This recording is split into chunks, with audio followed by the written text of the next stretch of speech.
নমস্কার বন্ধুরা, আপনারা ইতিমধ্যে বিভিন্ন মাধ্যমে অর্থাৎ সংবাদপত্র, টিভির পর্দায় বা সোশ্যাল মিডিয়ার মাধ্যমে জানতে পেরেছেন যে ইলেকশন কমিশন অফ ইন্ডিয়া বিহারে এসআইআর শুরু করে দিয়েছে, যেটা বাংলায় বিশেষ নিবিড় সংশোধন এবং ইংরেজিতে স্পেশাল ইন্টেন্সিভ রিভিশন বলা হচ্ছে।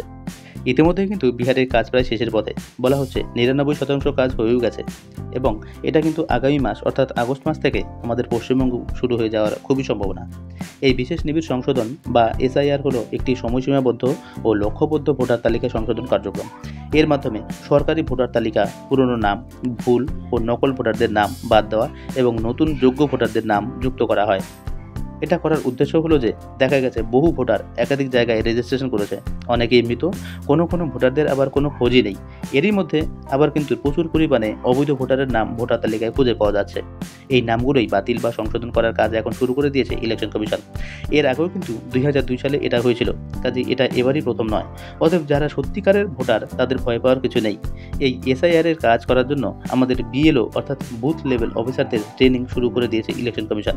যদিও এসআইআর কবে থেকে শুরু হবে সেটা এখনো জানায়নি, তবে বিভিন্ন সংবাদ মাধ্যম থেকে জানা যাচ্ছে যে এটা আগস্ট মাসের প্রথম সপ্তাহে শুরু হয়ে যাওয়ার ভীষণ সম্ভাবনা। এই নিবিড় সংশোধন যখন শুরু হবে তখন কিন্তু আমাদের বিভিন্ন নথিপত্র দেখাতে হবে বিএলওদেরকে। সেই নথিগুলি যদি আমরা আগের থেকে তৈরি করে রাখি তাহলে যখন বিএলওরা নথি দেখতে চাইবে তখন কিন্তু আমাদের কোনো সমস্যায় পড়তে হবে না। আপনারা ইতিমধ্যে জেনে গিয়েছেন যে ইলেকশন কমিশন মোট 11টা ডকুমেন্টস দেখতে চাইছে। সেখানে প্যান কার্ড, আধার কার্ড, ভোটার কার্ডকে কোনো বৈধতা দেয়নি ইলেকশন কমিশন, আর তারা সেটা সুপ্রিম কোর্টকে এক প্রশ্নের উত্তরে হলফনামা দিয়ে জানিয়ে দিয়েছে।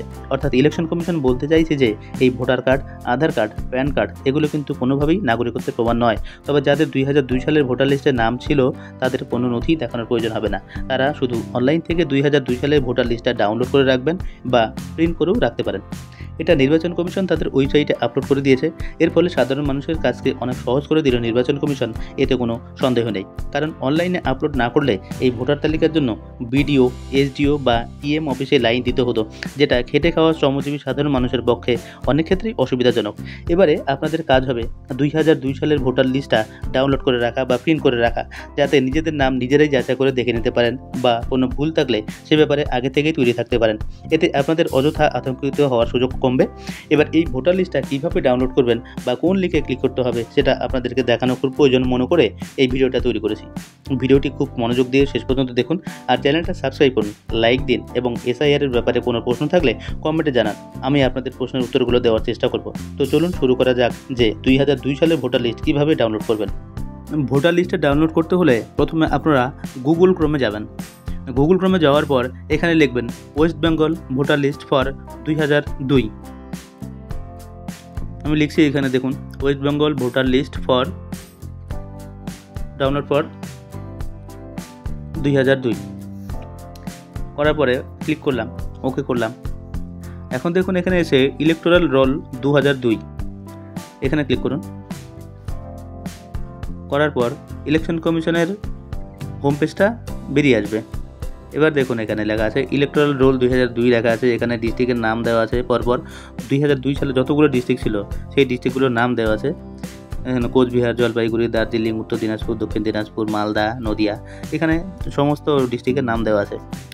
এবার এই নামগুলোর মধ্যে আপনাকে ক্লিক করতে হবে। আপনি যে ডিস্ট্রিক্টের মানুষ সেই ডিস্ট্রিক্টটাকে ক্লিক করতে হবে। করার পরে এখানে দেখুন আমি মালদা ডিস্ট্রিক্টকে সিলেক্ট করেছি। করার পরে এখানে বিধানসভা কেন্দ্রগুলো দেখাচ্ছে যেগুলো মালদা ডিস্ট্রিক্টের অন্তর্গত। এখানে দেখুন গাজল, খারবা, হরিশ্চন্দ্রপুর, রাতুয়া এগুলো দেখাচ্ছে। এখানে দেখুন ইলেকটোরাল রোল 2002 বলে লেখা আছে ভোটার লিস্ট, মানে এটা 2002 সালের ভোটার লিস্ট। এখানে দেখুন এই মালদার যেগুলো আছে বিধানসভা কেন্দ্র সেগুলো দেখাচ্ছে এখানে পরপর।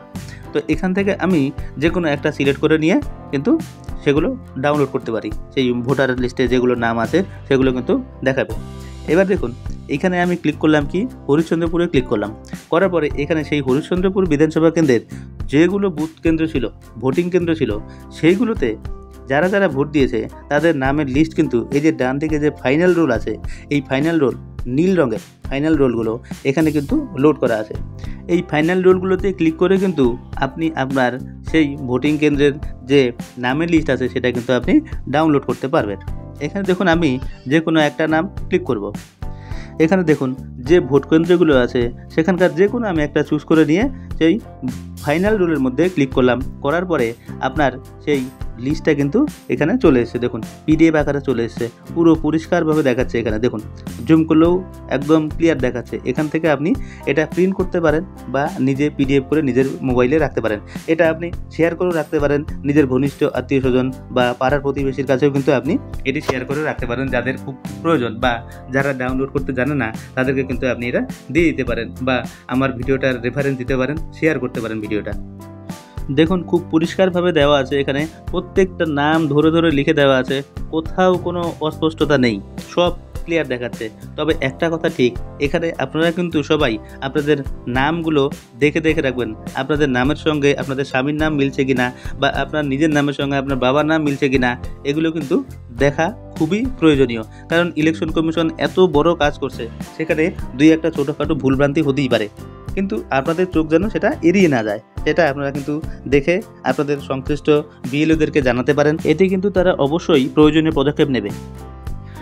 এবার দেখুন আমি অন্য একটা বিধানসভা কেন্দ্রের ভোটার লিস্ট ডাউনলোড করে দেখাচ্ছি। আমি এই কারণে দেখাচ্ছি যে যাতে সমস্ত মানুষ সব কিছু খুব সহজেই বুঝতে পারে এবং নিজেরাই মোবাইলের মাধ্যমে ডাউনলোড করতে পারে। এখানে প্রিয় দর্শকদের আরেকটা কথা না বললেই নয় যে সমস্ত বিধানসভা কেন্দ্রের ভোটার লিস্টটি কিন্তু এখনও আপলোড হয়নি। আমি এখনও পর্যন্ত যেটা দেখলাম, সেখানে কিন্তু কিছু কিছু বিধানসভা কেন্দ্রের ভোটার লিস্ট এখনও ঠিকঠাকভাবে আপলোড করেনি ইলেকশন কমিশন। সেটা আপনারা একটু যাচাই করে দেখে নেবেন এবং ধৈর্য ধরুন, কিছুদিন দুই একদিনের মধ্যে হয়তো পুরোটা আপলোড করে দেবে। সেটা আপনাদের চিন্তা করতে হবে না, এটা ইলেকশন কমিশন খুব ভালোভাবেই জানে। কাজেই আপনারা কোনোভাবেই আতঙ্কিত হবেন না। ইলেকশন কমিশন এখানে আতঙ্ক ছড়াচ্ছে না। ইলেকশন কমিশন দেশের জন্য যেটা ভালো কাজ করা উচিত সেটাই করে যাচ্ছে। আপনারা ইলেকশন কমিশনকে সহযোগিতা করুন, ইলেকশন কমিশনের পাশে দাঁড়ান। ধন্যবাদ।